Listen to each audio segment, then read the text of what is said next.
Hello Gundam fans, this is Prime92, and today I'll be looking at the 10144 high grade Wing Gundam Zero from the Gundam Wing series. So this is the Neo Bird mode, and it looks pretty good. I've always kind of liked this mode. Not quite as much as the original Wing Gundam, but it is kind of cool. You got the thrusters on the back, you can see them in the wing parts. Got the faux cockpit. It's pretty good.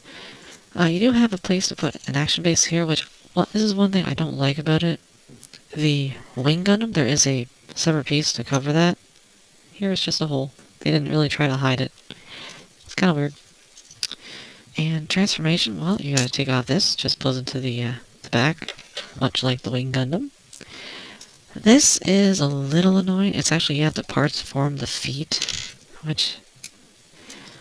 no, I think they could have just given us a joint here to flip up. I mean, it is a smaller kit, but I don't know. I'm pretty sure the technology they could do it.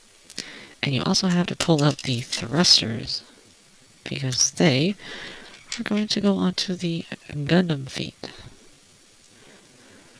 Something else. You have to, like, they could have at least given us an extra set of thrusters, so we don't have to keep swapping them.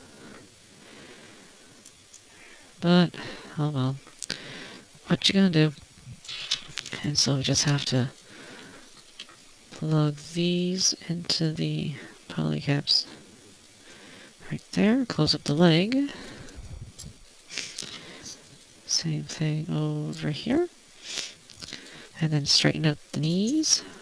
Rotate the waist. Rotate the head. Get those shoulders up. And then just collapse the wing pieces together. And that is the Wing Zero in mobile suit mode. And it looks really, oopsie. It looks really good. I'm very happy with how this thing looks. After building the high grades the no grade a couple of times, it's definitely a lot better proportioned. Never been a big fan of the Wing Zero, but I like the way this looks. A lot of nice detailing.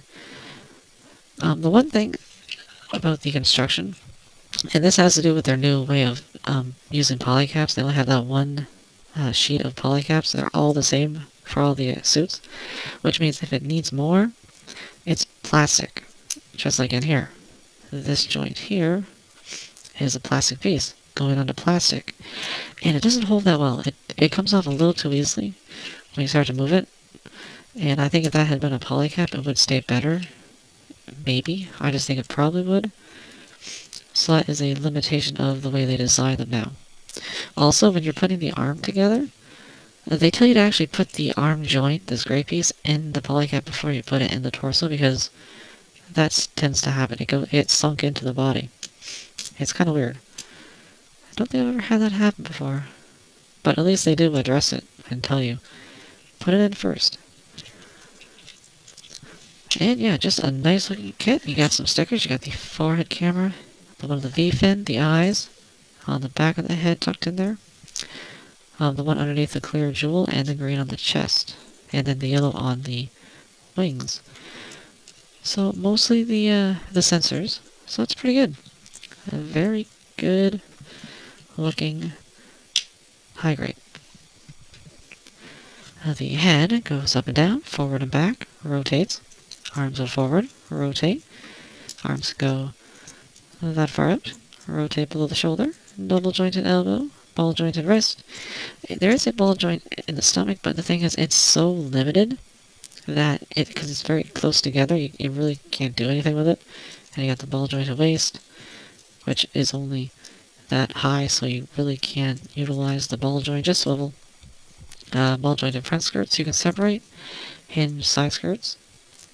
The legs can do the jig and jig jig, go forward, not much back, a little out, rotate at the hip, double jointed knee. You have the foot armor that can move, the leg can go forward and back at that polycap joint, ball jointed foot, and the wings can go in and out at the base, and I thought they could, no, they can't rotate, sorry. They can rotate here some, at that ball joint that comes out. And just like I did in the show a few times, if you have these open, you actually have a hinge here. So you can actually have them up, which it did do a couple times in the show. So I like that that's included. So articulation is pretty good. The way the length of the side skirts does hinder the legs a little bit, but everything else is pretty decent. You can get some nice action poses. So it's pretty good articulation. Now on the Wing Zero, we do have the machine guns in the chest. Now on the instructions, they just say pull off the panel, and that's it. They don't tell you to do anything with the white piece that I can see. But you can kind of manage it. You can have them kind of rest on top, so it is sticking out. This wasn't done very well. What they should have done was have a hole in the backpack right there, and then you would just slide it into there, and it would rest like that, because right now it just falls off. As far as I can tell, there's no way to securely keep that in place when they're open. At least they're there. Now you've also got the thrusters in here, which can be up or down, and his waist fell off. And there's also the white panel, the little pig here, you can get your fingernail in. And you're supposed to have the beam sabers in here. However, even though also there's a groove for them, they aren't small enough to really fit in there. You can have it like they're opening, but as far as I can tell, there's no way to actually stick these in because the thrusters are there now. So there's no way to actually get this in here because they'd fall right out. Kind of an oversight, I'd say. Maybe they thought, well, we can't have a decent-sized beam saber and have this work by there. I don't know. Maybe there was no way. At least have some faux beam saber handles in there, but not even that. Although they do fit into the hand, and you do get 2 clear green beams, which is nice. Just wish they could be stored. Kind of weird, because like the fact that they have the panel there, just a little weird. And we also got the shield, which has the red sticker around the yellow, and then the little camera here. And it actually does the little thing where it extends, just like it did the one time in the show, and it even has a little molded hydraulic. And you got a little flip-out handle, and it fits, it just kind of clamps around. This indent kind of fits this protrusion a little bit. So it does stay. It will stay there, so that's good. And of course the twin buster rifle, which you can open up the handles, and they do have a yellow sticker at the ends here. And they're very secure, although there's no trigger finger handle, which is a little weird. So he just holds them. He doesn't look like he's going to fire them. So as you can see, the hole's there, but there's no trigger finger. Kind of weird. But it is very solid. And of course, you can flip one of the handles in and peg them together like that. And it's not that heavy, so it's still nice and secure. You can have them hold it way up, and it won't matter. And that is about it. That is all the accessories. Exactly what we'd expect. I don't like the fact that the beam sabers can't be stored in the shoulders. I don't know how they would have worked that in. I'm sure there was a way. But other than that, accessories are... Oh, and the way the top piece here for the machine guns can't seem to stay on when the machine guns are deployed. But yeah, they're all right. They do have problems. So let's compare the Wing Zero to the Wing Gundam. And you can see they do look very nice together. You never really saw them side by side in the show. Wing Zero is a little bit taller.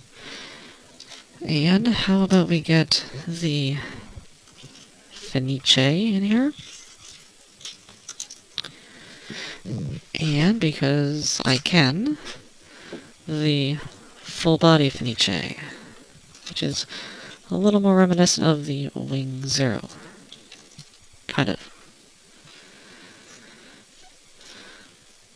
So there. Got a wing family. So now we can just look forward to hopefully the Wing Zero custom coming out. And maybe even the Wing Gundam Kotoki. That'd be cool. I would love to have a high grade of that. And that is the Wing Zero Gundam high grade. I do like it. It is a good kit. There are problems with it though. I really wish these feet weren't there. That they just simply transformed. It is a smaller kit to do that. I do understand. I wish there was a way to keep these covers plugged in when the Vulcans are opening, aside from just having them lay on top and hope they don't fall off. And I wish there was somewhere to put these beam sabers, even though they provided a piece to put them in. But other than that, it is a pretty decent kit. I do like it. So that's about it, and I'll see you at the next review.